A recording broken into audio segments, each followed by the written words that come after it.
आपके साथ हूं मैं राजीव शर्मा। देश भर में नागरिकता कानून पर एक तरह की बहस है, विरोध प्रदर्शन हो रहे हैं। जो बात शांतिपूर्ण की करते हैं लेकिन हो हिंसक जाते हैं।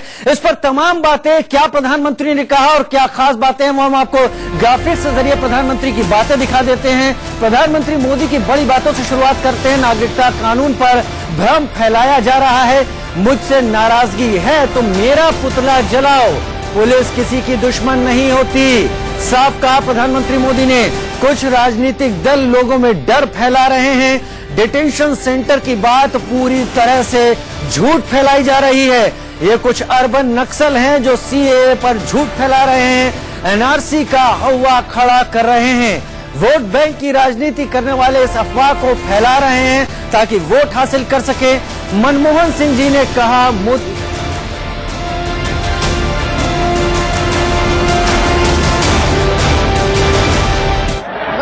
ममता दीदी सीधी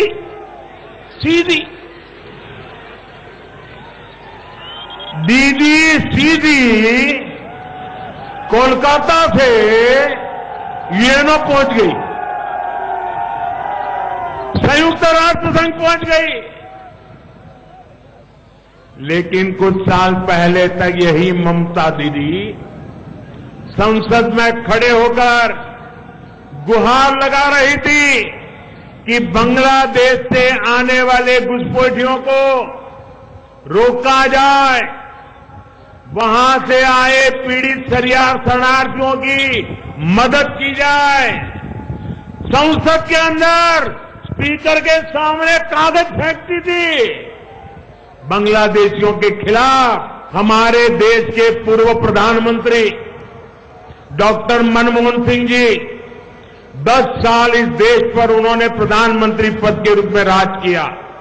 उन्होंने संसद में कहा था, खड़े होकर कहा था, उसकी वीडियो क्लिपिंग अवेलेबल है।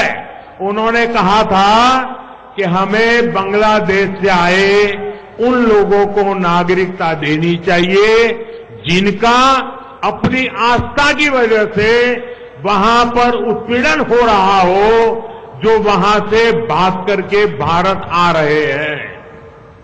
बताइए भाई, ये मनमोहन सिंह जी ने कहा अगर वो मोदी करता है तो मोदी गुनहगार बन जाता है क्या?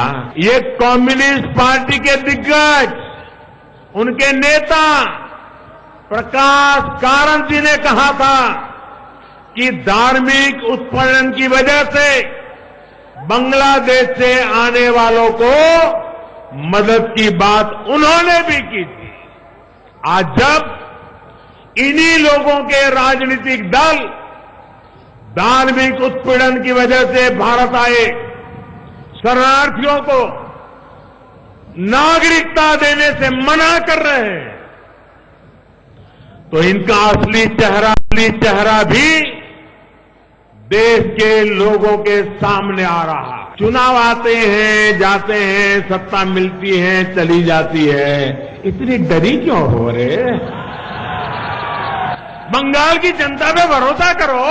संशोधन कानून का विरोध करने वालों के हाथ में, लोकशाही देश में, अहिंसा के पुजारी महात्मा गांधी के देश में विरोध के नाम पर जब ऐसे लोगों के हाथ में ईंट, पत्थर और लाठियां देखता हूं तो मुझे भी और 130 करोड़ देशवासियों को भी तकलीफ होती है। होती है कि नहीं होती है? होती है कि नहीं होती है? कोई हिंसा से सहमत है क्या? आगजनी से सहमत है क्या? निर्दोषों की पिटाई से सहमत है क्या? सिटीजनशिप अमेंडमेंट कानून, ये भारत के किसी नागरिक के लिए, चाहे वो हिंदू हो या मुसलमान, ये कानून उसके लिए है ही नहीं। ये झूठ फैला रहे हैं कि मैं अधिकार छीनने वाला कानून बना रहा हूं। ये झूठ चलने वाला नहीं है। देश स्वीकार करने वाला नहीं है। प्रधानमंत्री ने दो टूक कह दिया कि सीए किसी भी भारतीय के खिलाफ नहीं है।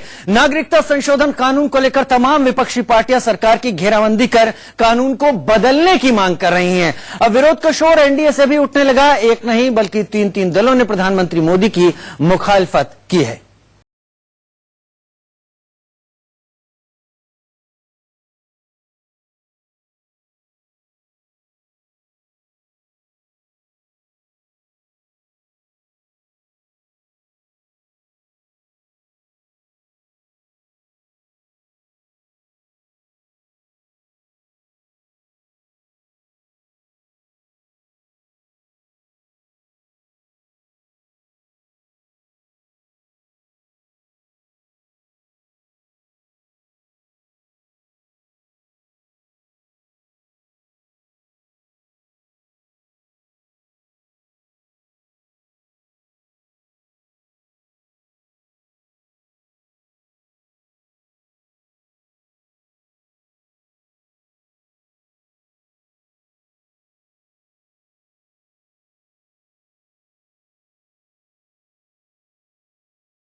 कोई किसी धर्म का ना एक्सक्लूड नहीं करना चाहिए।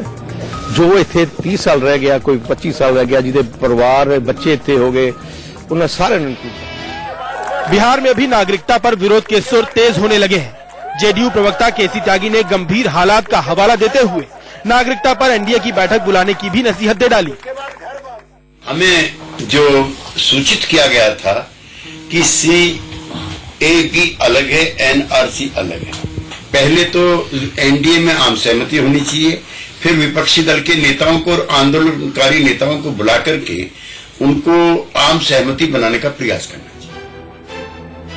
वहीं दूसरी तरफ जेडीयू के साथ साथ एलजेपी ने नागरिकता कानून के खिलाफ अपनी आवाज बुलंद करनी शुरू कर दी है।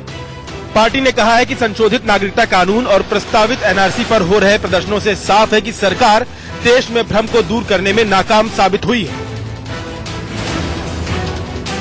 हालांकि पीएम मोदी ने दिल्ली के रामलीला मैदान में की गई रैली में साफ कर दिया है कि इससे मुसलमानों पर कोई भी असर नहीं पड़ने वाला है। विपक्ष जो भ्रम फैलाने की कोशिश कर रहा है, उसके जाल में फंसने की जरूरत नहीं है। सिटीजनशिप अमेंडमेंट कानून ये भारत के किसी नागरिक के लिए, चाहे वो हिंदू हो या मुसलमान, ये कानून उसके लिए है ही नहीं। ये झूठ फैला रहे हैं कि मैं अधिकार छीनने वाला कानून बना रहा हूं। ये झूठ चलने वाला नहीं है, देश स्वीकार करने वाला नहीं है। साफ है कि नागरिकता कानून पर प्रधानमंत्री नरेंद्र मोदी विरोधियों को लाख कटघरे में खड़ा करें, लेकिन असली चुनौती अपने ही घर में फैले भ्रम को खत्म करने की है। Bureau report, India news.